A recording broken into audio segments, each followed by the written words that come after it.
अच्छा हुआ ऋषि दुर्वासा के लौटने के पूर्व ही युवराज हनुमान आ गए। अब ऋषिवर को इस चोरी के विषय में कुछ भी ज्ञात नहीं होगा। उनका रोष शांत रहेगा।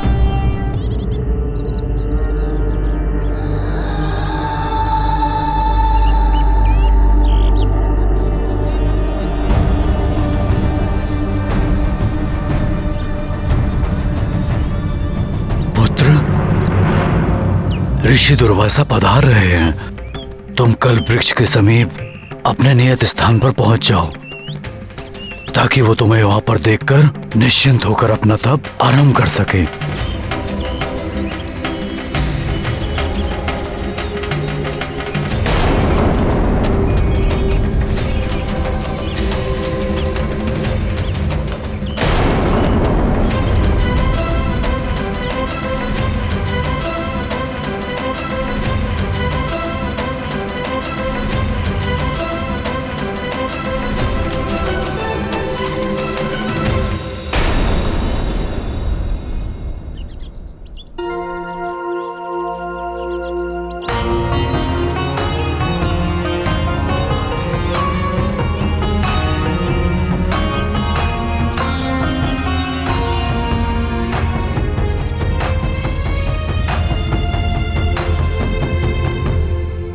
प्रणाम ऋषिवर। हनुमान का स्वागत पुनः स्वीकार कीजिए। कल्याण हो पुत्र। मैं अत्यंत प्रसन्न हूँ। मेरी अनुपस्थिति में तुमने कल्प वृक्ष की सुरक्षा पूर्ण निष्ठा के साथ सुनिश्चित की। अब मैं आश्वस्त होकर अपना तप प्रारंभ कर सकता हूँ।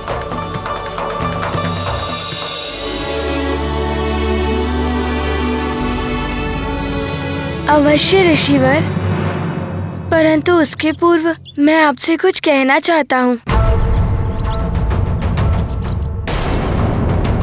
ऋषि दुर्वासा को कुछ भी बताना युवराज हनुमान के लिए अहितकर हो सकता है। कहीं वो कुपित होकर युवराज को शाप ना दे दें। आपके जाने के पश्चात जब मैं कल्पवृक्ष की रक्षा कर रहा था। हनुमान, मैं तुम्हारी बात अवश्य सुनता, किंतु अभी समय नहीं है। मुझे अपना तप प्रारंभ करना है, अन्यथा यह शुभ मुहूर्त निकल जाएगा।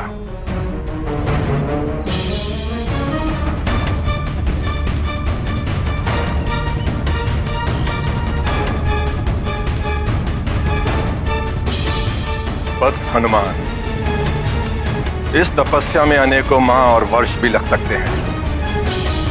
तुम्हें पूरी सतर्कता के साथ इस स्थान और कल्प वृक्ष की रक्षा करनी होगी। ऋषिवर, आप निश्चिंत रहिए। हनुमान इस बार पूर्णतः सजग रहेगा। आपके तप अथवा कल्प वृक्ष पर कोई आंच नहीं आने देगा।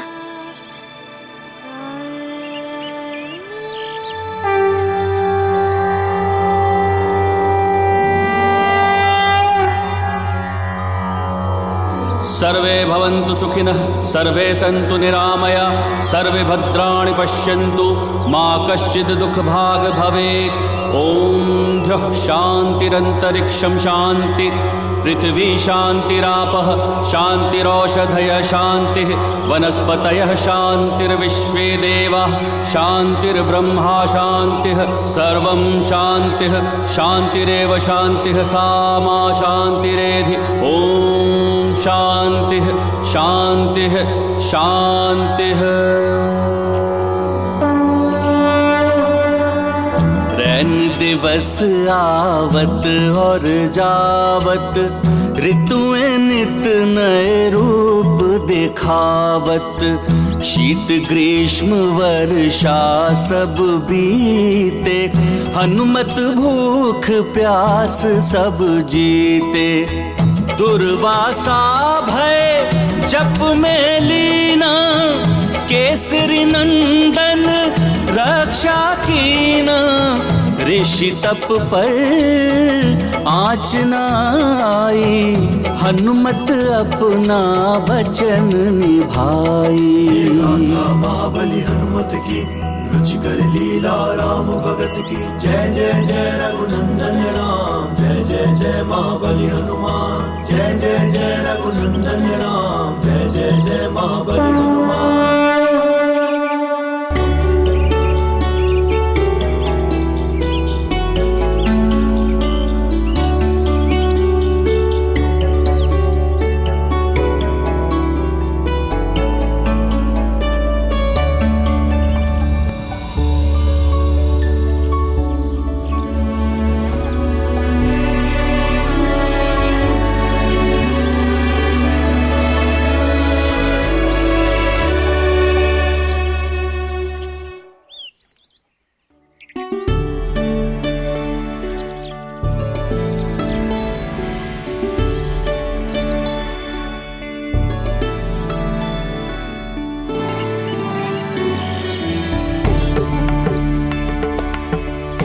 महाराज केसरी, आपका सौभाग्य है कि आपको हनुमान जैसा पुत्र मिला।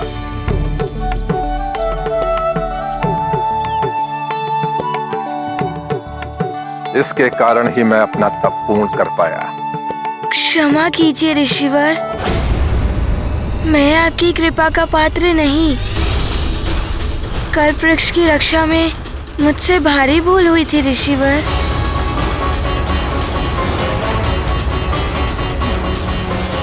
सदैव धर्मोचित व्यवहार कर सत्य बोलने वाला हमारा पुत्र ऋषि दुर्वासा से भी कुछ नहीं छिपाएगा।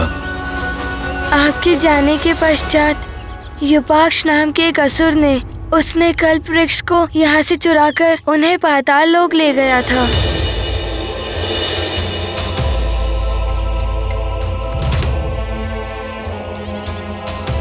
परंतु मैंने आपके आशीर्वाद और माता लक्ष्मी की वरदान की सहायता से पाताल लोक जाकर उस युपाक्ष का वध किया।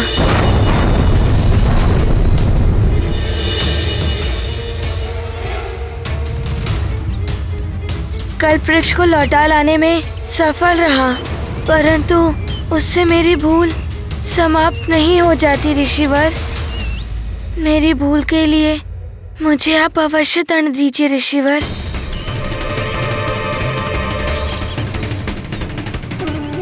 हे ईश्वर, ऋषि दुर्वासा कहीं मेरे पुत्र को कोई अनर्थकारी श्राप न दे दे।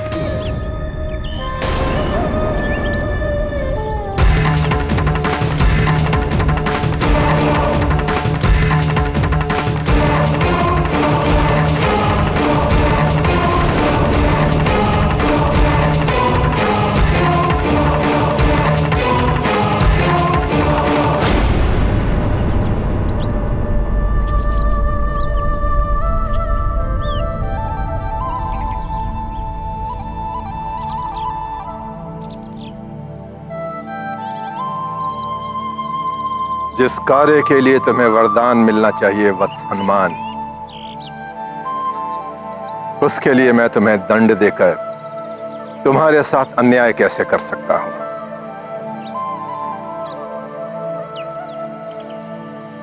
परंतु ऋषिवर, मैं चकित हूं। उस असुर ने मेरे कार्य में हस्तक्षेप करने की मूर्खता कैसे की? अवश्य किसी के उकसाने पर उसने इतना बड़ा दुस्साहस किया होगा।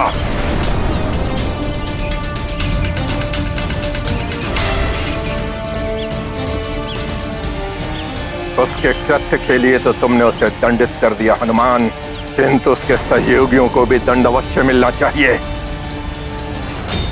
क्या तुम्हें ज्ञात है हनुमान, इस षड्यंत्र में और कौन भागीदार था? मैंने लंकेश रावण और महाराज वाली को वचन दिया है। मैं असत्य नहीं कह सकता, परंतु यदि सत्य कहा तो रावण के साथ वाली भैया भी ऋषि दुर्वासा के कोप का ग्रास बनेंगे। अब क्या करे हनुमान, ऋषिवर को उनके प्रश्न का क्या उत्तर दे? हनुमान, ये कार्य किसी एक व्यक्ति का नहीं। बताओ, इस कृत्य में उस दुष्ट असुर युपाक्ष के साथ और कौन कौन सम्मिलित था?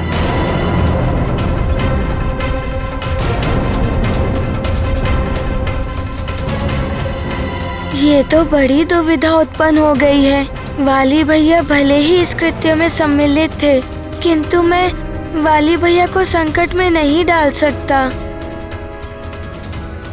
सदैव स्पष्ट बोलने वाला हनुमान आज इतने असमंजस में क्यों पड़ गया? यदि हनुमान को कुछ ज्ञात है तो बता देना चाहिए। ऋषि दुर्वासा हनुमान की इस बात पर भी क्रोधित हो सकते हैं। मेरे लाल को इस संकट से बचाना प्रभु। तुम्हारा ये मौन भी कुछ कह रहा है हनुमान।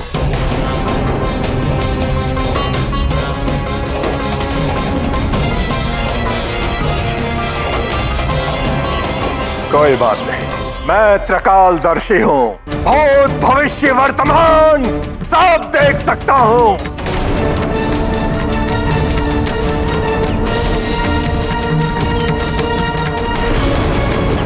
मैं अपने अंतर्चक्षुओं से अभी ज्ञात कर लूंगा कि इस दुष्कृत्य में कौन कौन सम्मिलित था।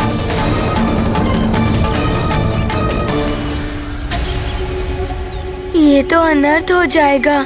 अब वाली भैया को ऋषिवर के कोप से नहीं बचा पाऊंगा मैं। यदि तुम उस कल्प वृक्ष को चुरा कर यहाँ पाताल लोक में ले आए तो तुम उसकी सहायता से पाताल लोक को भी स्वर्ग के समान वैभवशाली बना सकते हो। आप दोनों का कौन सा प्रयोजन सिद्ध होगा इससे?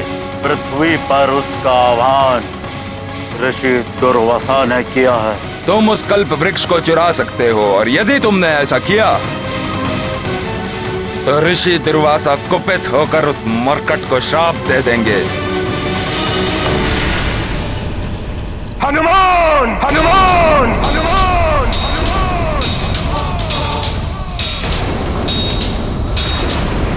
क्यों नहीं बताया तुमने कि ये दुष्कृत्य रावण और वाली ने कराया है? क्यों बचाना चाहते थे तुम उन दुष्टों को? क्या तुम्हें ज्ञात नहीं कि अपराध करने वाले को बचाने वाला भी अपराधी माना जाता है? क्षमा करें ऋषिवर, अपराध करने वाला यदि कोई अपना हो तो। अपना मानते हो तुम उन दुष्टों को?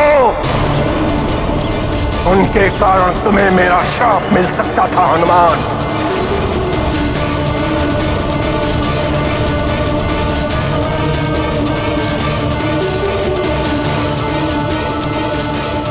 मुझ दुर्वासा को अपनी स्वार्थ सिद्धि का माध्यम बनाया। दंड भोगेगा वो वाली और भोगेगा वो दशानन।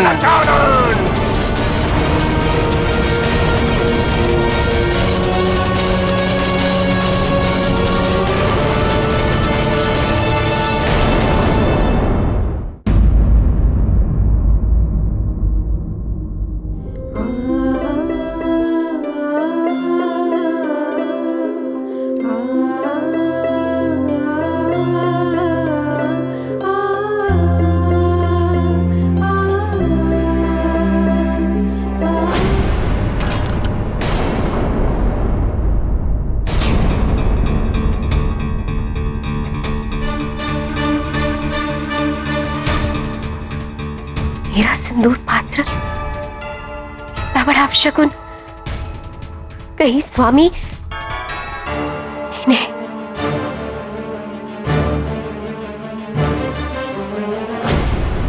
हे महादेव, हे प्रभु, मुझ मंदोदरी की गुहार सुन।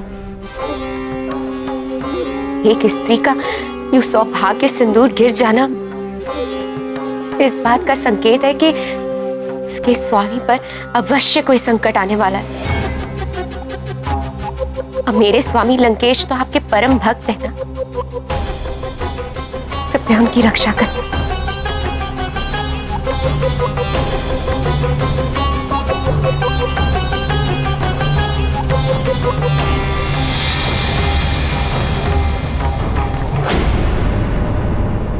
ऋषि विशर्वा, स्वामी के पिताश्री।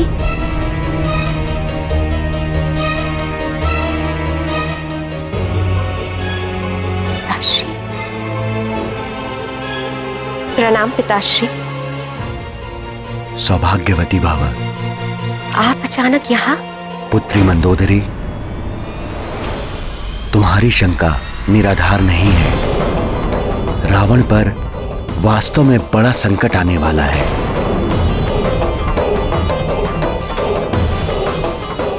महर्षि दुर्वासा का कोप लंकेश का सर्वनाश कर देगा।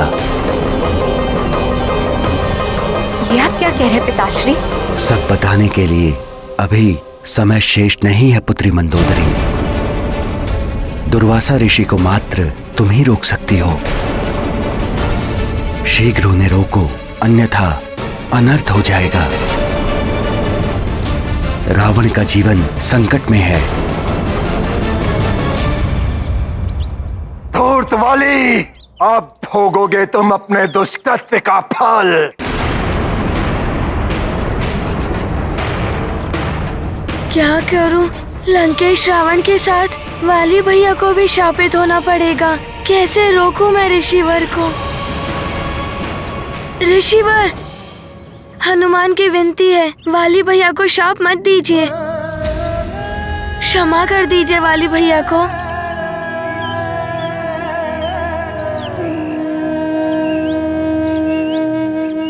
धूर्त है वाले, क्षमा योग्य नहीं है वो। दुष्टों को क्षमा करना उनकी दुष्टता को बढ़ावा देना होता है। क्षमा को हमारी दुर्बलता मानकर वो और प्रबलता से पाप करने लगते हैं। उस वाली के पाप का दंड है श्राप, दंड है श्राप, जो उसे भोगना ही होगा, भोगना ही होगा।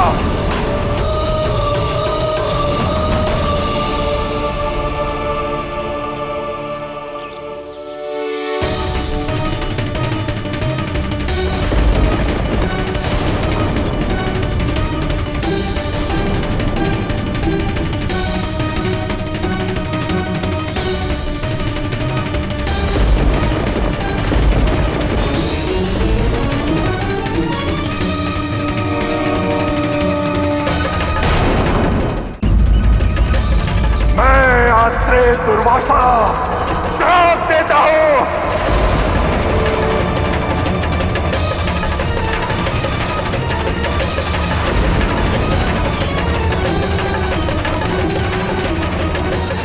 यह भी इसी क्षण से सर्वनाश होना आरंभ हो जाएगा।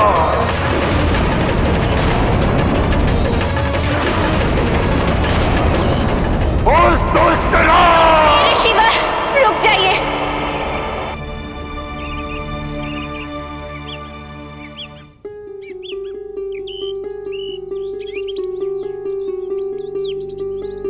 क्षमा ऋषिवर।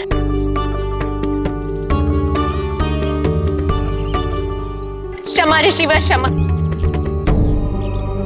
मैं लंकेश रावण की पत्नी मंदोदरी, दया कीजिए ऋषिवर।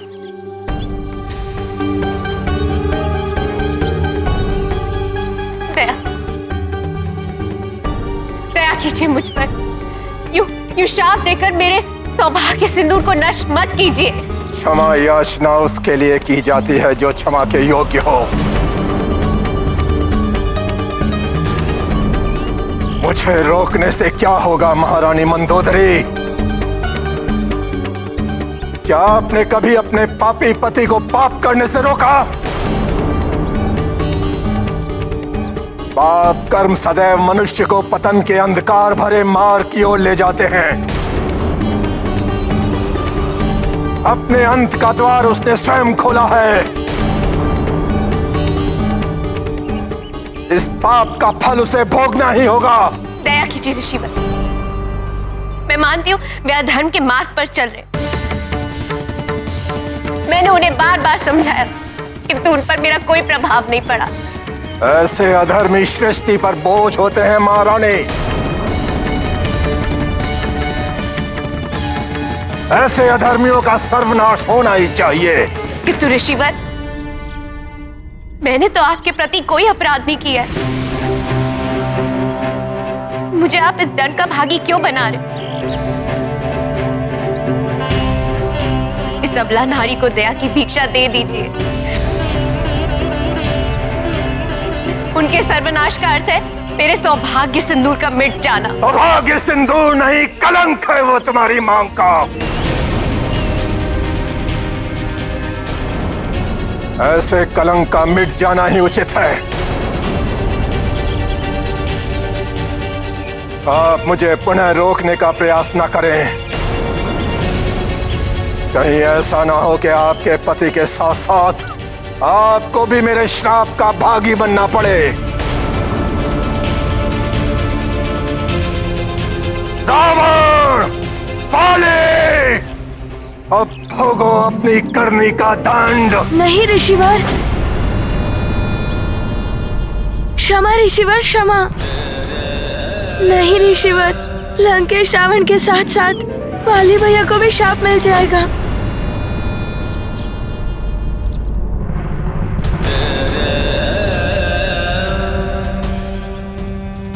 वाली भैया को क्षमा कर दीजिए ऋषिवर, क्षमा कर दीजिए।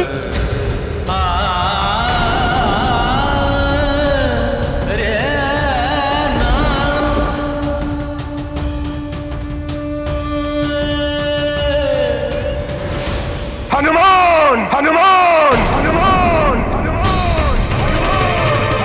ऋषि दुर्वासा ने तो अपने कमंडल से जल निकालकर हथेली में ले लिया।